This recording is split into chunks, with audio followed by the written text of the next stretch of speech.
Plus, we'll get you caught up on a complete Week 9 on Monday Night Countdown presented by Subway.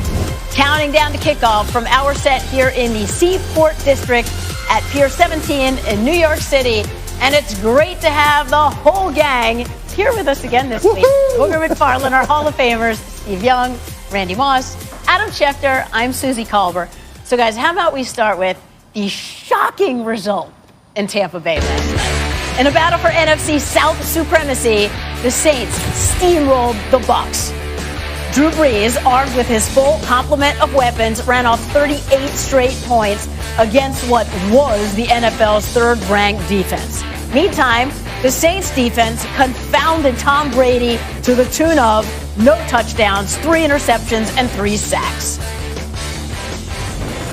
You know, you definitely, when things don't go your way, you know, sometimes they keep going that way, and you got to figure out how to stop it and then turn it around. And we had our opportunities, and we just didn't do it. So we got to learn from it, and you know, hopefully we can learn from it and be better next week. So Mike was open a bunch in that ball game. He didn't get targeted. That's all. He was open. Mike was open. Shots being fired. I don't know. Steve, he's calling out the GOAT. Susie, it seems like the shots are being fired, but to me, that's planned. After week 2, it felt planned when he had to screw up in the Saints game back then. If Bruce Arians goes after Tom Brady, it's because Tom Brady and Bruce Arians have talked about it and said, look, I want to be held accountable. Because one thing about Tom, he's a genius at collecting the guys around him to play hard for him, even though he's multi-billionaire, married to Giselle, he's got all this stuff going on in his life, but he still gets the rookie lineman to go after him because he's ultimately accountable. And he tells them that. And by Bruce Arians going after him, and then Tom going, you're right, I got to play better, it sets that tone of accountability. So the whole team goes, well, it's not just Tom's fault. It's my fault, too. And then you get 50 guys accountable. Tom knows what happens when you get 50 guys accountable. You play pretty good football. So that whole thing with Bruce Arians going after him, I think is part of the plan. Well, but besides that, let's get to the heart, though, of what really is the problem. Did we see this coming last week? They didn't score in the first half against the Giants for the first time all season. Are you seeing an actual problem with the offense? I have been seeing an actual problem, and let me take you through the 6 games that they have won. The offense have been playing outstanding. Tom has been throwing the ball everywhere. But, Susie, the 3 losses they have, 1 to the Bears, 2 to the New Orleans Saints. 4 sacks for that offense in their 6 wins, 9 sacks in their 3 losses. So when you look at the quarterback play for the Tampa Bay Bucs, one thing that I'll say that I'm not used to seeing Tom do in that pocket is standing in one spot holding on to that ball. I like to see Tom move around in the pocket, slide to the left and right, and Bruce Arians did have a point. Mike Evans is our go-to guy in critical situations until AB gets a little football up under. Throw him the ball. So the frustration offensively from Bruce Arians in that offense, the frustration up front is collectively, like you said, it's collectively together. They all failed last night in New Orleans, but the offensive line play has to get better in critical games like that. You know, you talk about it being planned. I talk about it being reality. The reality of it is Tom Brady didn't play well. Yeah. And it bothers me a little bit when we're in 2020 and a guy's making $25 million a year, and when his boss, the head coach, says he didn't play well, it's calling him out. No, it's reality. It's true. He didn't play well. I think it works. Now, one of the reasons he didn't is because of what your point. The offensive line wasn't very good last night. And anytime, I don't care who you are. I don't care if you're Tom Brady. I don't care if you're Steve Young. I don't care if you're Joe Montana. If the offensive line doesn't play well, the quarterback is not going to play well. I don't care who you are. The kryptonite to Patrick Mahomes, he needs blocking. Everybody needs blocking. So when especially 43-year-olds. Correct. So when Bruce Arians says Tom Brady didn't play well, I don't look at that as shots fired. It's reality. Even the greatest quarterback of all time can be called out by his head coach. You're telling me the offensive line didn't play well. You're telling me Tom Brady didn't play well. Let me give you a general rule.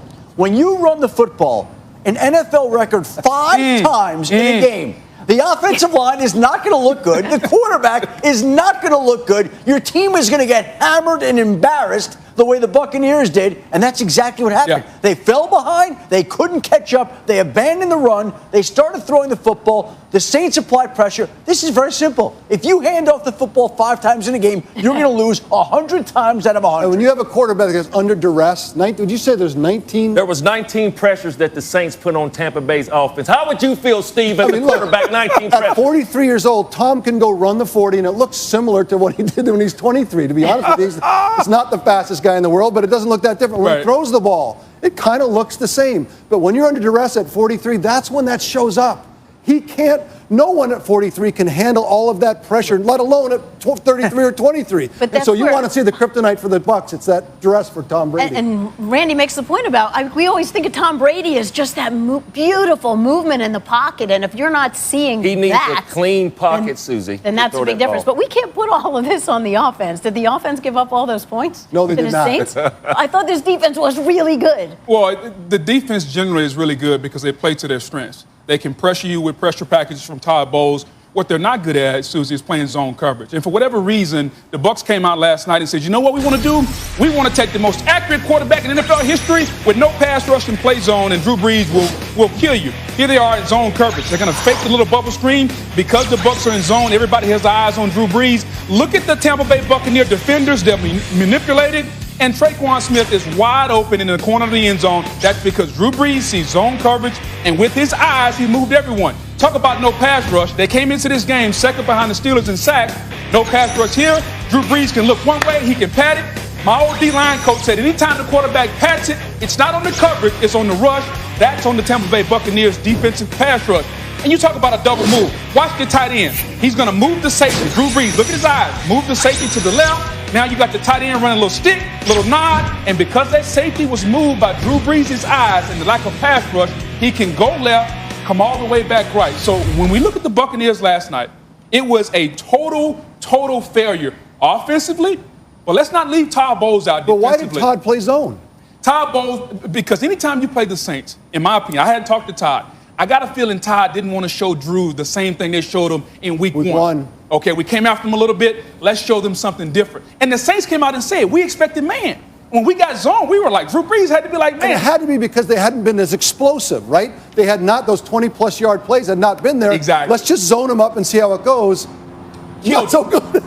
Because I don't care who you are. If you don't have any pass rush, every zone has holes in it. You have to have pass rush to go with zone coverage to make it effective. Especially for veteran quarterbacks. Exactly. And the Bucs don't have great individual. I love 22 eyes on me. Like just stare me down because there's all kinds of openings everywhere. Correct. And they don't have great individual one-on-one rushers. And so they need to bring pressure off blitz packages and from Todd Bowles being creative.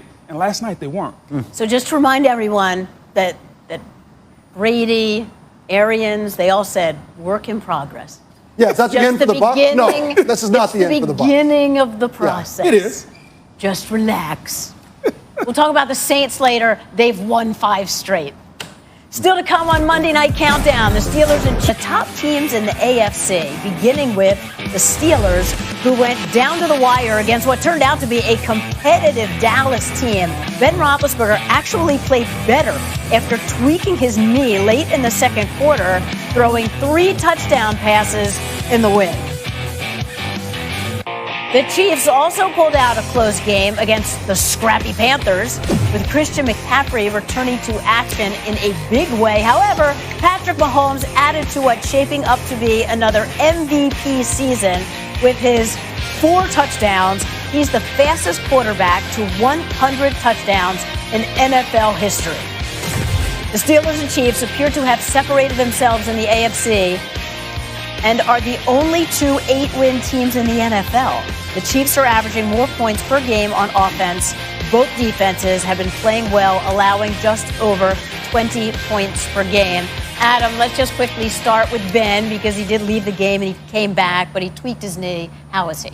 How many times have you seen Ben Roethlisberger go down and come back? A lot. He almost always comes back, and he came back yesterday, and as you mentioned, Susie, he played better. Spoke to one person earlier today who told me that if Ben Roethlisberger was able to come back and play that way in the second half, he fully expects him to play this Sunday against the Cincinnati Bengals. All right, so let's talk about Steelers, Chiefs. Based on what you saw yesterday, which team are you trusting most? I mean, the Pittsburgh Steelers record shows by them being undefeated that they are the best team in football. But after yesterday's performance, going down to Dallas with, third, fourth, fifth string quarterback, and I think Gilbert had a great performance. No disrespect to Gilbert. I think he had a great performance, and he could take Dallas in that division. But I think that the Kansas City Chiefs, with Patrick Mahomes, being able to average 31 points a game, I think if the Pittsburgh Steelers are able to lose Big Ben, I don't know where they were going to go from there, but I like what the Kansas City Chiefs, too many weapons in Kansas City. I like Kansas City right now. Chiefs lost Patrick Mahomes. Right. I think the offense, I think the offense, the scheme of the offense with Eric Bieniemy and Andy Reid can make up for all those weapons in Kansas City. I don't think they could do that in Pittsburgh. I mean, just look at the Arizona-Miami game. There are so many yards for quarterbacks to go get. Free, easy yards. And in these big games, playoff-type atmospheres, I think the quarterback that can go throw it with anybody. So Patrick can throw it with anybody and with Ben. But he can go get those yards in those key moments in those big games that I think is the differentiating factor. When you talk about Steelers versus Chiefs, it's the quarterback and their mobility, because the game today is about mobility. So basically what you're saying is that the mobility of Patrick Mahomes makes up for the decided advantage that Pittsburgh has defensively over Kansas City. Fair enough. Okay. I recognize that they're not the same defense. But you know what, Book? As usual, you're focused on defense. I'll be focused on offense. What do you got defensively? Well,